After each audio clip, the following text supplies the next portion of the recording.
What is going on? Welcome back to the MG YouTube channel. I'm Mike Grab, CEO of Elite Automation, Elite Properties, and an investor in Tesla. And I got a Tesla video for you today. So me and Jenna were actually talking about Elon's new stock compensation and kind of like what it means and all that good stuff. And then kind of got on a tangent on training because we were talking about Optimus robot, and this was a prediction that I made about FSD some months back, and it's revolved around training. I've made some very in-depth videos on training and parameters and stuff like that, but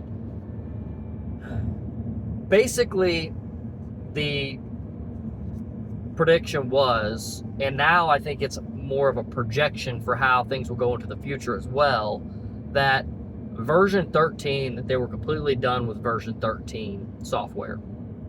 Okay, and before I get into that, I want to explain why this is very important. This is going to explain how Tesla will move forward with its different products, with its things like Robotaxi, with its things like version 13, version 14, version 15, Optimus robot, and then any other types of systems that they plan to add to their arsenal, right? And also too, something like Optimus might have subversions for different tasks, right? You might train Optimus for certain tasks that and whatnot. So I'll get into that too as I get deeper into the video, but I just wanted to explain like why this is kind of important. So the number one thing that matters with AI is the compute. Hands down, compute. And that's why you see all these big dog tech giants investing in compute. And when I say compute, I'm talking chips. I'm talking about AI chips, data centers, and investing in that infrastructure. So you see, you know, Meta, Tesla, XAI, who else are some big ones? But so that's why Nvidia's blown up over the past few years, because so many of these big companies are investing in chips. Literally, the future is going to be building out data infrastructures, train something, sell that something. Elon even posted that up the other day, and that's just facts. That's 101%. If you want to break things down to the most simplest terms, that's what it is. Build a compute infrastructure, train something, and then sell that thing. And so going back into the version 13, and the reason why we got about 6 months into version 13, probably about, I don't know, I think we're 4 or 5, maybe 6 updates from the very first version 13 that we got. It got minor revisions to the version 13. And I made the prediction some 3 months ago or something, saying that I'm pretty positive they're done with version 13 and they're now working on version 14. That basically we won't see another version update of version 13. And the number one reason why is because of the AI compute. The AI compute is the number one bottleneck to advancing any of these AI systems. So if they choose to continue to train version 13, that's going to be taking bandwidth away from your version 14. And so they went ahead, they kill off version 13 so that way they can put all their compute into version 14. And essentially that's what they've done. And another thing is too, is whenever you go from like a version 13 to version 14, you're building off of version 13, but in a way you're kind of not, because whenever you do things like adding the parameters, and I don't want to get too deep in this, I made a whole parameters video. When you add parameters, it changes the thought process. It's like, say for instance, if you walk up to a child and you take away its toy, and you walk up to an adult and you take away its toy, whatever that may be, how do they react? They react completely different. Why do they react completely different? Because their brains are developed in a different way, or they have matured, and their, you know, neurological processing is now different from a child. And the exact same thing is basically happening with the different major revisions in the software. So when you go from version 13 to version 14, and when we get to version 15, it's like basically like version 12, which if I'm not mistaken, version 12 was the first full end-to-end neural net. It might have been version 11, but I think version 12 was the first end-to-end neural net. So that was literally a baby, a little child at its youngest age. Version 13 is literally now like a child that's maybe like 6 or 7 years old. Version 14 is now going to be basically kind of like a teenager. Okay, and then as we get to like version 15, version 16, now we're getting into like wisdom, being a 70-year-old wise individual. And so with that being said, you can't simultaneously, no, hold on, let me take that back. You can't simultaneously train version 13 and version 14. However, why train the child when you're going to upgrade to the teenager and you're basically going to move on from the child? You're going to mature into the next phases, right? So it's better you just leave that one behind. You don't waste any more compute resources, and you put all your resources into version 14. So the next thing I want to go into is Optimus, and where Optimus falls within the AI compute. See, Robotaxi, FSD, and Optimus are having to share the same compute. So if Tesla chooses to do 50% version 14 FSD and 50% Optimus, they're then splitting their resources, obviously 50-50, and it's going to change the timeline in which they're successful.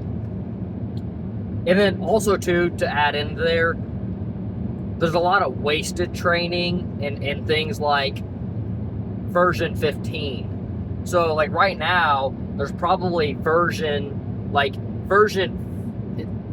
a version 14 that's a stem of a version 14, and then it has like multiple children, which are going to be version 15, and they're all different, and they're just kind of seeing like which one works better. Like if we add more parameters, what happens? Does it just automatically get better? Does it get worse? If we add, I'll say like these types of parameters, like Tesla doesn't really reveal exactly how like the parameters are structured and like how they're matrixed out or anything like that.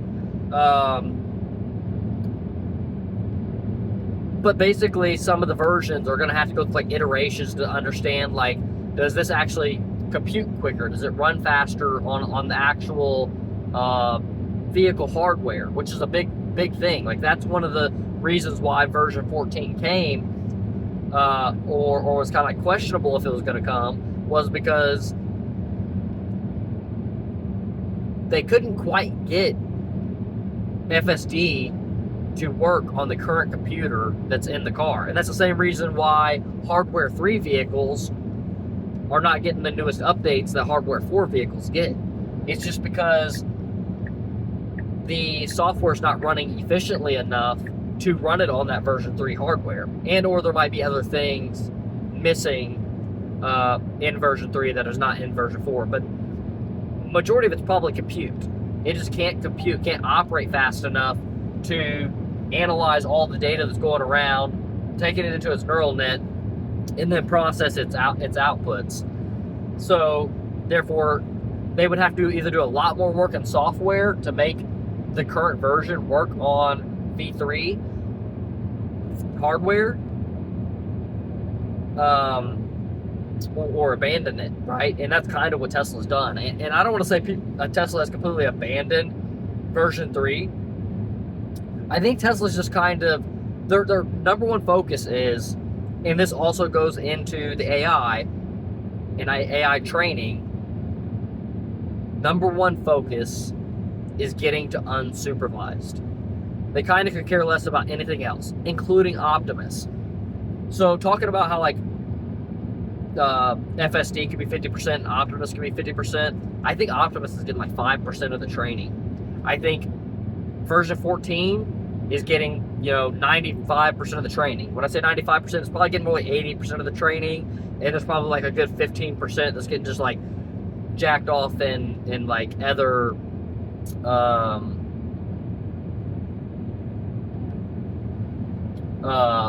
other versions and testing out different versions. And also too, to add to that, potentially testing out different versions of version 14. So, and I want to look at this as like more of a macro, because nobody really knows exactly what Tesla's method is on training the AI.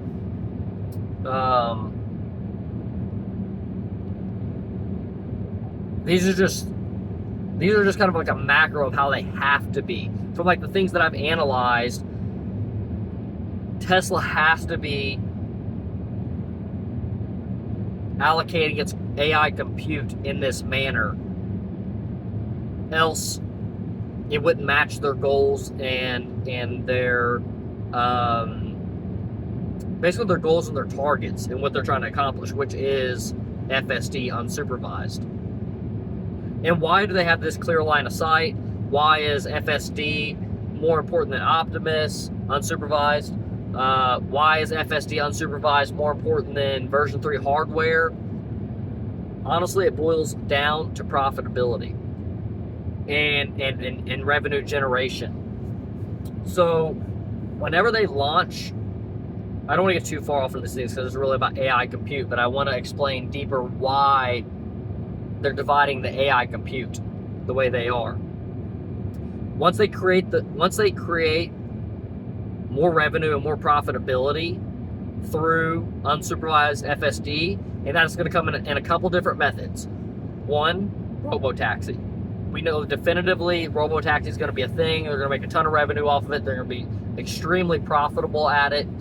Also under that same category, they're going to be able to use our vehicles and make revenue off of the vehicles that we actually purchase. We'll also be able to make money off the vehicles, revenue off the vehicles that we purchase by putting them into the Robotaxi fleet as well. But the next thing is being able to charge more for FSD, either on an outright purchase price, on a subscription price, and a couple more things. Adoption rate, they're going to be up basically. We've got some new information. The adoption rate of FSD is in the teens right now for like your Model 3 and your Model Y. For the Model S and X, it's like a 50-60% adoption rate for your Model S and your Model X.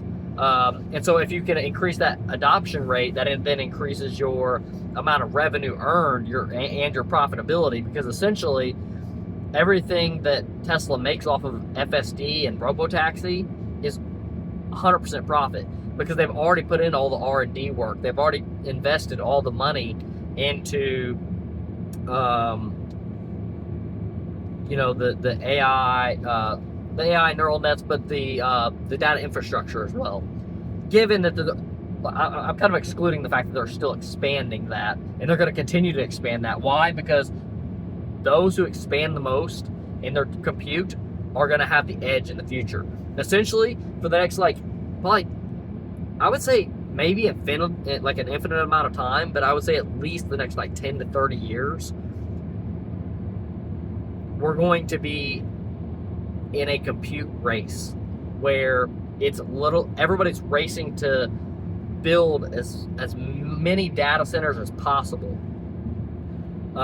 Just because training is going to take so much compute. Energy's also going to follow this as well, because data centers take a ton of energy, and so they are going to need to be powered somehow. It's going to be all different types of power sources. Okay, but to circle back, when Tesla can reach that amount of revenue generation and profitability through FSD, all the other things become negligible. And when I say that negligible, or the things that I'm talking about, is like hardware 3.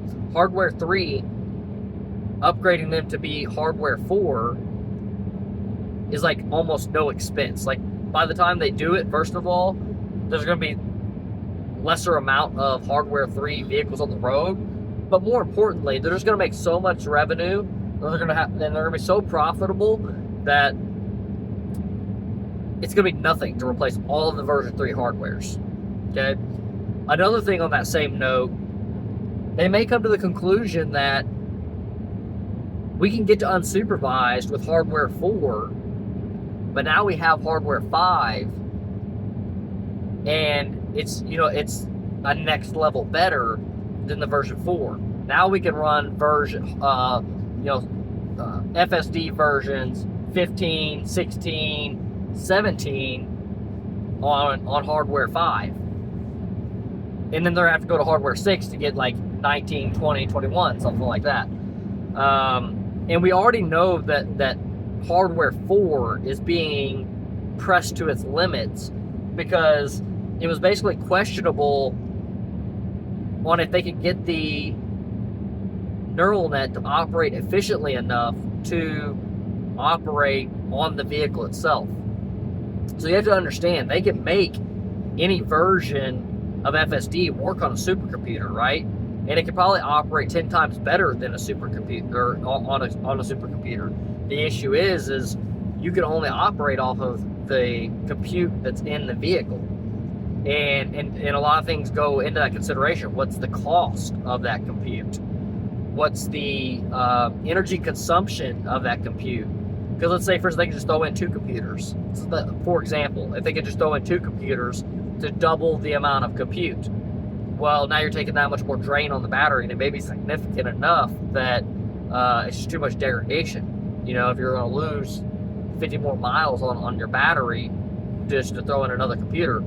So the computers themselves, the hardware, 4 or 5, so they're going to get better over time. They're going to become more efficient in energy consumption. They're going to become more efficient at executing code, and they're just going to be able to have higher performance in executing code. So, like with that being said, let's say for instance, if you had a version 3 computer, it's kind of better that you don't get version 4 and then you get upgraded to version 5 whenever that comes out. And it could be a plausibility that version 4 came out and they didn't really think about replacing version 3 when they came out in version 4. So now in version 5, they may get more retrofitted to go into a version 3 computer and go into a version 4 computer slot, let's say. Maybe it's smaller, more compact, so it fits into the vehicle more concisely. And so like that's kind of a deep side tangent, but that's a reason why they're so focused on accomplishing FSD. All these other problems become such small problems, and they learn so many new things on the way, and they advance in so many other technologies along the way. The software version gets better, the hardware version gets better, and these are all things that they can learn, iterate on, become more profitable, and then whenever they go back to fix the things, not only are they fixing them to catch them up, but they're fixing them to give them the newest and best, like the latest and greatest, So going all the way back to AI and compute, where does that fall? Where does Optimus fall in that AI and compute?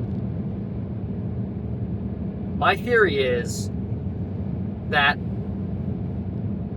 Tesla's going to get to this version 14. They're going to launch it. They're probably going to have 6 months of updates, roughly, to do minor revision updates. I think version 15 is very questionable if it'll be able to fit into a hardware 4. I think it might have to go into hardware 5. And as they go from version 14, if version 14 can become fully unsupervised, Robotaxi ready in all areas, they're going to start the pendulum swing, and they're going to ramp down the compute for FSD and start ramping up the compute for Optimus. So I want to reiterate that. Right now, I'll say at least 80% of Tesla's compute is going to be using, like 80% on FSD. You know, probably using 5 or 10% on Optimus, and then, you know, the 5 or 10% just like kind of miscellaneous. Maybe just doing some like testing and trialing on other real world AI stuff. That pendulum's going to start to swing. They're going to start ramping down FSD so that it goes to 50-50, 40-60, you know, 30-70. Now this ramp down is going to happen over time. We might need to get to version 15 and on hardware 5 before you start to see an exponential ramp down. Because the first thing is like version 14, let's say we get safer than a human. And let's say, for instance, we get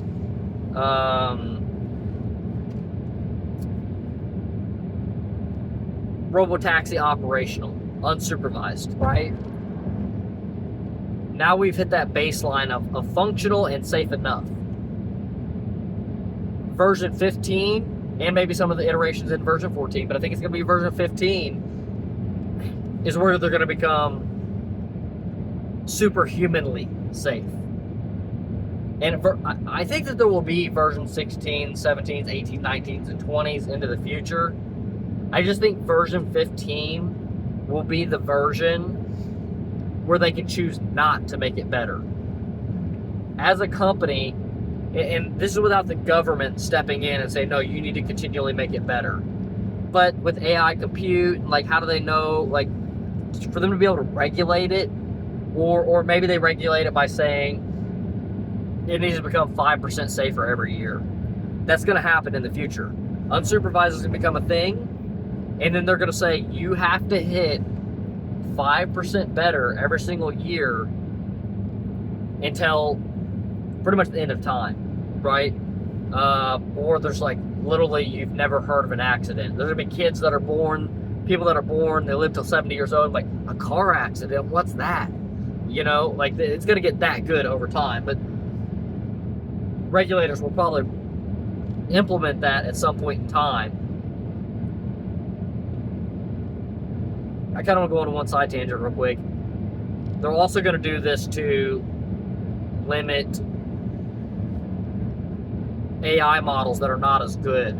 So like, let's say for instance, Tesla is the top AI model, and you have something like Waymo who's behind them. Let's say for instance, we're 2-3 more years out from today.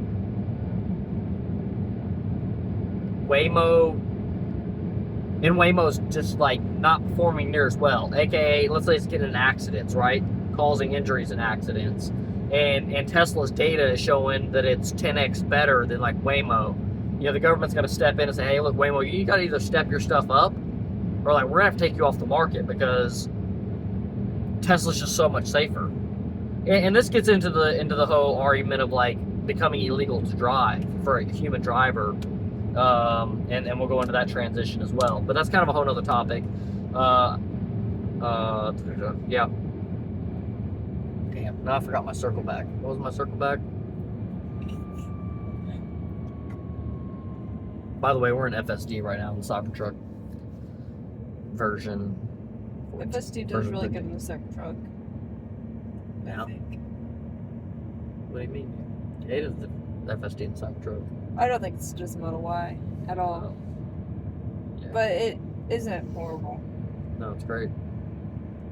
She gets a little bit more finicky on some of the things. I trust it a lot more, but I also drive it a lot more too. So I let it get away with a lot more. When she's in the back, she's like, "Why are you letting it do that?" I'm like, "It's gonna do its thing." It's just like I don't care. Like, and most of it's like social pressures. Oh, so talking about safety and AI, we circled back now.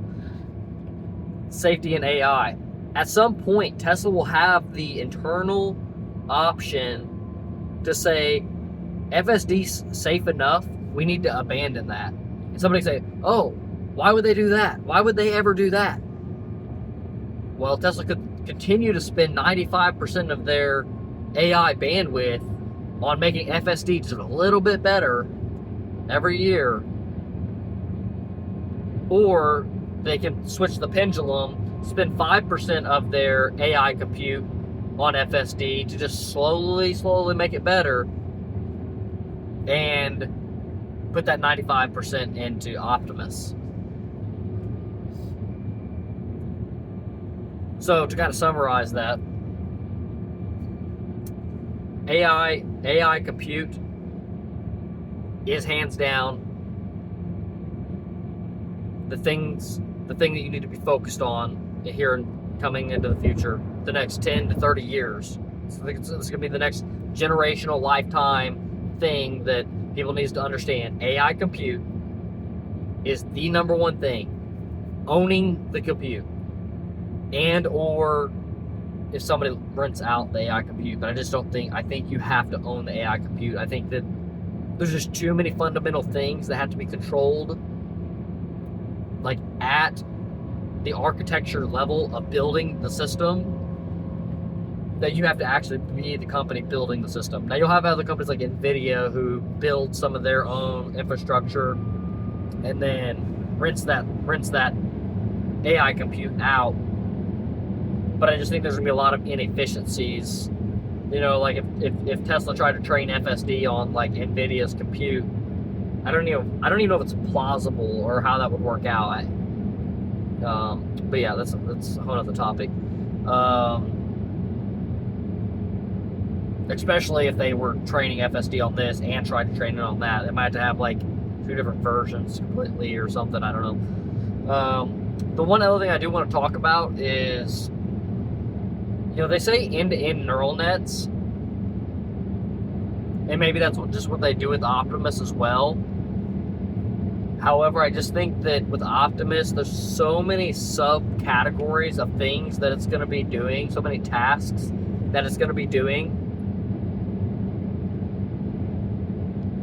that it's highly potential there's different subversions for different things. And somebody might argue that, like, yeah, but that's not end-to-end or blah, blah, blah, whatever, right? I agree. However, you might have end-to-end for different Optimuses, meaning this is an electrician Optimus. This is a construction worker Optimus. This is a housekeeper Optimus, right?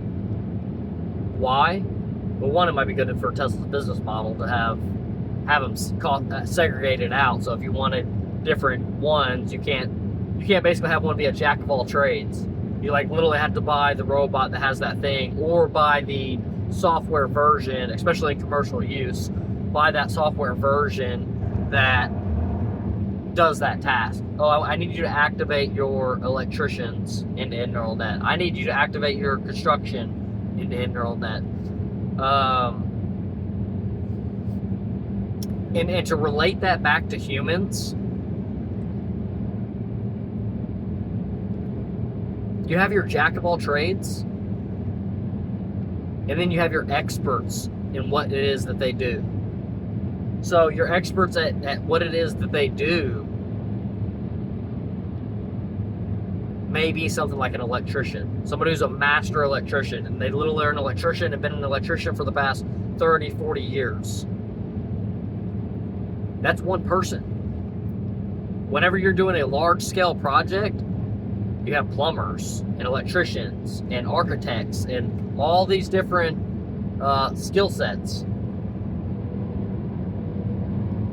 I'm not saying one humanoid robot physically can't do it, but I think even on a compute level, it won't be able to have the bandwidth to know everything. If I gave you a perfect example, is like, let's just like plug something into Grok right now and ask it something and see how long it takes to come back with a response. Well, it's because Grok is not a dedicated expert, right? If you go in there and have like a dedicated expert electrician, you'd go in there and it would already kind of have archived that, like, this is the data that I need to pull from. I'm just giving, like, generic examples, right? This is the data that I need to pull from. And with that being said, they will then be a lot more efficient and a lot quicker at being able to retrieve the data and execute the task being done. If you said, hey, Optimus, go grab me the electricians, or go grab me the wire strippers. And if the Optimus just, like, looks at you for 3 minutes straight and then says, okay, I'll go get it, you're gonna say, what the dude? You know, like, you know, when you're telling your kid to hold the flashlight and they're like holding the flashlight over there and you're working over here, you know, that's how people are really thinking about the robot. They're gonna be like, what the? Actually, you gave me a flathead screwdriver. Comes back with a Phillips. You know what I mean? That's gonna be the new age struggle. He's like, oh, sorry, I don't have that program downloaded. Took me 6 minutes to figure out what the difference was between a flathead and a Phillips, because I had to run through 6,000 Wikipedia pages to figure out the difference between the two. But yeah, I think specialized learning is going to have to be downloaded on these things, because they're going to need to crunch it down into compute. If you think about Tesla and FSD, it's doing one thing. It's literally driving. That's it. Driving. That's not getting out of the car, going in the house, opening the refrigerator. You know what I mean? It's not going into a manufacturing facility, clocking in, going to the manufacturing line where it's supposed to go, grabbing all the tools you need to grab, wiping it, twisting it, bopping it, pulling it, you know, all these different things. But that was another side tangent. I just kind of wanted to go down that rabbit hole of training, of how they might need to break down and train for different things. They might need to they're definitely going to need to, like, prioritize for different things. And I think you're going to have to buy, you know, Teslas that have different versions, or they're going to have different versions installed. I mean, you could have, like, the jack of all trades installed, but then you're going to have to deal with things like latencies or stuff like that. But going back to the main point is, all these things are going to have to be trained, aka it's going to boil down to AI compute. They're going to need AI compute. And to re-summarize, they're going to be focused on version 14, all their energy, fixing all the bugs and minor revisions of version 14. They're then going to probably shave a little bit of the training off. Maybe not. It depends on how good version 14 is. If it's pretty much there, and now it's just a matter of making the safety better, they might start shaving off how much compute they're using for FSD. However, I think version 15 is when they're going to really start the shaving. I think version 15 will then become so good that now we start shaving off negligible amounts. That's after version 15 and all of its minor revisions come out. I think that it will be then safe enough that they really start to dial back, where they cut off 20, 30, 40% of how much training goes into FSD versus, like, something like Optimus. So that's kind of the future of what I see for Tesla and for its AI compute, and how they plan on using their AI data infrastructure to train their different real-world models. I think there's also going to be something else that comes out as well. Something alongside of, like, the vehicle and the Optimus robot. Maybe it's some other non-humanoid robot. You know, maybe it's a 6-axis robot that's just more intelligent than any other one on the market, or it's a humanoid-esque robot, but that's more 6-axis-ish, more industrial type of robot that is just more intelligent than, like, any of the collaborative robots we have on the market right now. You know, as CEO of Elite Automation, like, these are things that we have exposure to, is things like collaborative robots, and the entire industry is, like, way behind the AI race. They should be light years ahead. Your companies like Fanuc you shouldn't have to program a robot anymore. You should be able to type in a command script or written word and just be able to program the robot itself. But yeah, feel like I missed anything there? You have any questions? Any confusions or anything? Not that I can think of. Okay. If you do, we can add some clarity to the people. Okay. I don't. You know? I don't know right now. Okay. Was that a good talk? Yeah. A good talk. Okay. You went on a lot of side tangents. It was a lot. All right, cool. If you like this type of content, hit subscribe. I make a lot of Tesla content, other business entrepreneurial related content. Jenna also makes content on the channel as well sometimes. Yeah, what we have going on in our properties company. We don't talk much on our automation company, just because like there's so much NDA stuff there, and every time I share something, I get a wrist slap. Matter of fact, who was like the director of Lucid or something? Yeah. Yeah, the directors of Lucid reached out to me directly and were like, Malachi, don't be posting stuff about blah, blah, blah. Like, okay, whatever. And yeah, that's just like the nature of this industry. Everything's so protected, yet almost impossible to copy. Yeah. Especially things like weld fixtures, like, and they're useless to somebody else. You know, but whatever. It is what it is. This is the nature of this industry. Yeah, subscribe, and I'll catch you on the next one. Peace.